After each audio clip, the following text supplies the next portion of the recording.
Oh, hey there. Hope everyone is doing all right today. Hello, everyone. So today, we're going to talk about night vision. So first things first. I did a poll on my community page of my channel, on the community page of my channel. Did a poll asking if you had night vision or NVGs. And just putting that down for a second. And a lot of people said no.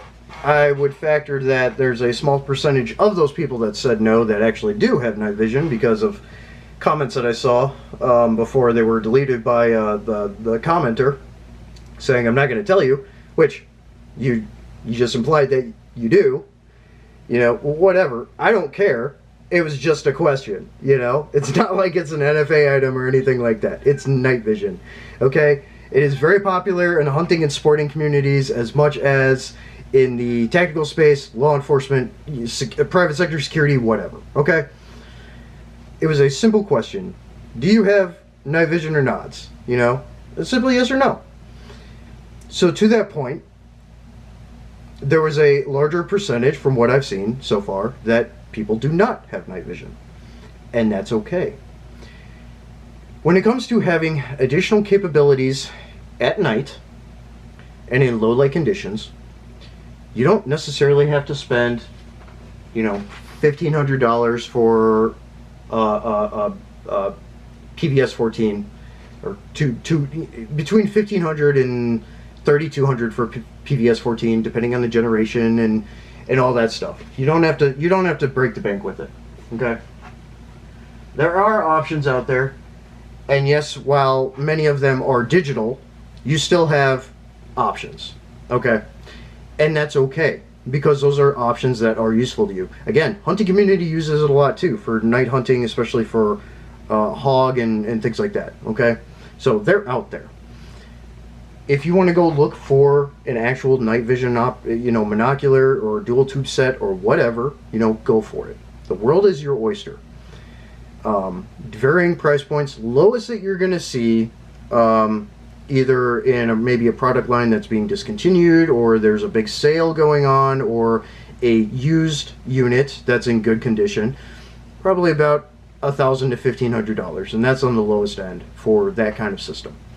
On the higher end, you know, the world's your oyster. Like I said, you know, there are quad tube systems that are 60 grand. Okay, so there's a lot of money you can pour into that.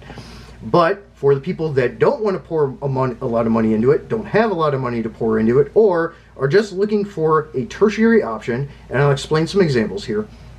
You've got some. Okay, some are still in your pressurized gas tube, battery powered type of setup, classic to what a PVS 14 monocular is or similar, and you have digital.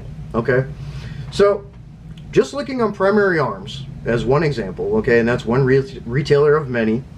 Okay, you've got Stealth Cam brand, Conus brand, ATN brand, Pard brand.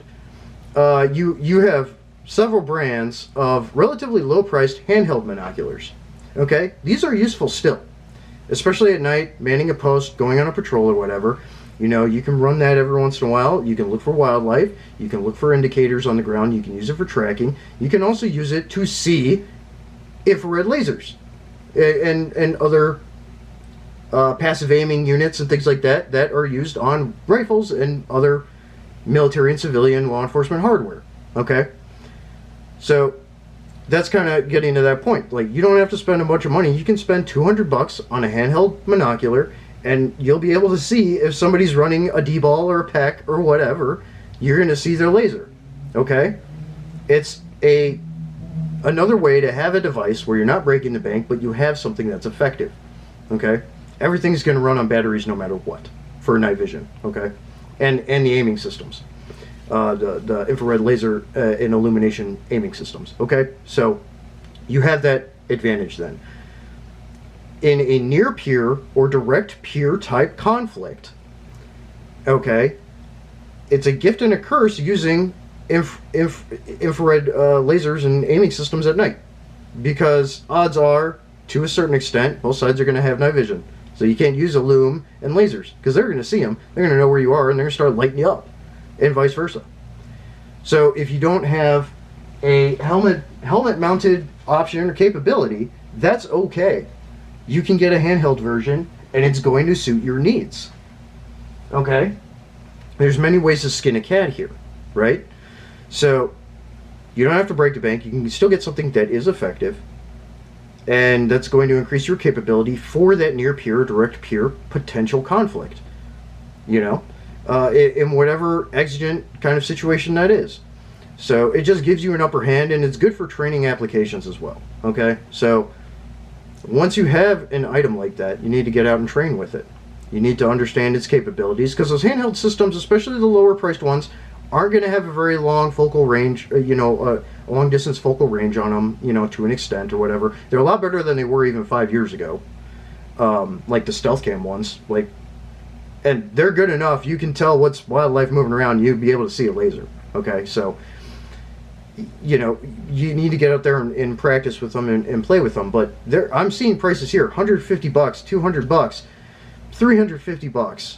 $650. Whatever your flavor is for a price point, to get something that does give you an advantage, or at least get you somewhat on the level playing field as what a direct peer or near peer threat could be, or would be, depends on who it is. Again, exigent situation, whatever that is. You have that option, okay? And that's just on one website, Primary Arms. You have Optics Planet. I know a lot of people don't like Optics Planet. Shut the fuck up. I don't care. I've had no issues with them, and I know other people that have no issues with them. If you have issues with them, that's your problem. If you want to know if something is in stock beforehand, like at Optics Planet, call them and ask. They've got pretty decent customer service. But those are just two options. You've got other websites out there. You've got higher-end night vision retailers. You've got your sporting goods stores like Cabela's, Bass Pro Shop, whatever it is. Even like farm and fleet farm stores, to an extent, sell that stuff sometimes. As far as brick and mortar box stores, you've got a lot of different online retailers that you can look at, apart from what's in the used market on eBay and other places. Okay, so you've got a lot of options, and you've got a lot of different price points. Okay, so you don't have to break the bank. You just need to do research. A little bit of due diligence and a little bit of research goes a long way in finding something that's going to suit your needs, but isn't crazy or over the top. You just use what's going to fit your purposes, right? So that's really all I'm getting at with this video is you have options. There are good options out there that don't break the bank, that are good price points, and you have a lot of different segues and avenues to look at and acquire them through for your consideration, apart from some of the actual tactical considerations with a direct peer or near peer threat. When you have night vision and the enemy doesn't know you have night vision and they start using those systems, they're going to learn real quick that you do. Whatever adversarial force it may be. But when both sides have that capability, there's other tools like the laser aiming systems and stuff that are mitigated. It's a mitigation. It's a deterrence to a certain extent, because they know you are. They know that you know where they are. And there's a lot of dumbasses out there that do negligent discharges and all that kind of stuff, and boop, they've made themselves known. They've let themselves, they've given their position away, and they've let themselves be known by you and whoever else. Also, look at some videos like with Brent 0331 out at One Shepherd when they do their night mission stuff. You can see, through night vision, you're gonna see when somebody negligently discharges their illuminator or their laser. You're gonna see it. Okay, and that's both sides. That's a peer-to-peer. That's peer-to-peer, direct peer training, right? So you have modicums of training out there too. But when it comes to night vision, you have options. It doesn't have to be helmet mounted. You can get helmet mounting options. There's a lot out there. Again, many different ways to get that stuff. And compare prices of different websites and stuff. But you have options, handheld or otherwise. Okay, so that's really all I wanted to get to with the video here. Apart from, there's a couple of different ways to do tie downs. with your night vision. You know, it's a kind of a harnessing tie around. I've got some Duraband on there too, because I did some modifications to this nod so that the Rhino J-arms fit with the Rhino mount, old school, because that's how I roll. And then you tie it off, and then you're running it kind of through your harness system, and then doing some tie off inside the helmet. So if for some reason this disconnects, it's still connected to you, right? You could also make a neck lanyard. I wouldn't necessarily recommend that though, because you know you might choke yourself accidentally. But you can run it through your helmet harness system and stuff, and you can do tie offs and secure it that way. So it's just kind of simple like that. So I actually have to do another double harnessing on here, and then I'm doing some camoform wrap over it too. It's going to help camouflage it a little bit, but it's going to help secure those lines and keep them secured on here without having to use adhesive tape. The camoform wrap works really well. So, but the kind of old school way, this is how we did it, especially in the old school Norotos mounts with on Pasgate helmets and stuff. Like, this is how we did it. So, yeah, that's really all I wanted to cover with you guys. Just give you another look at that. The eye cup, I mean, some people keep it on, some don't.